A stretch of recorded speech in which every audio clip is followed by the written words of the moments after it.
વડોદરા શહેરના પૂર્વ વિસ્તારમાં આવેલા નવજીવન ગુજરાત હાઉસિંગ બોર્ડ પાસે છેલ્લા 2 દિવસથી પીવાના પાણીની લાઇનમાં ભંગાણ પડ્યું છે, છતાં પણ કોઈ રિપેરિંગની કામગીરી કરવામાં આવતી નથી અને તેના કારણે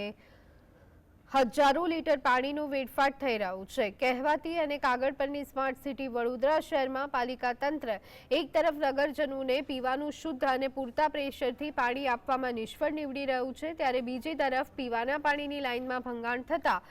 હજારો લીટર પાણીનો વ્યય થઈ રહ્યો છે। વડોદરા શહેરના પૂર્વ વિસ્તારમાં આવેલા નવજીવન ગુજરાત હાઉસિંગ બોર્ડના બ્લોક નંબર 30 પાસે છેલ્લા 2 દિવસથી પીવાના પાણીની લાઇનમાં ભંગાણ પડ્યું છે, છતાં પણ આજ दिन સુધી વિસ્તારના કોર્પોરેટરો દ્વારા આ મામલે ધ્યાન નહીં અપાતા દરરોજ હજારો લીટર પાણી વહી અને ગટરમાં જઈ રહ્યું છે, જ્યારે પાણીની લાઇનમાં ભંગાણ પડવાના કારણે રોડ પર પાણી ફરી વળતા લોકોને મુશ્કેલી પડી રહી છે। પાણી ભરાઈ રહેવાને કારણે મચ્છરોનો ઉપદ્રવ પણ વધે અને તેના કારણે થતા રોગોનો ફેલાવો થાય તે વાતને પણ નકારી શકાય તેમ નથી।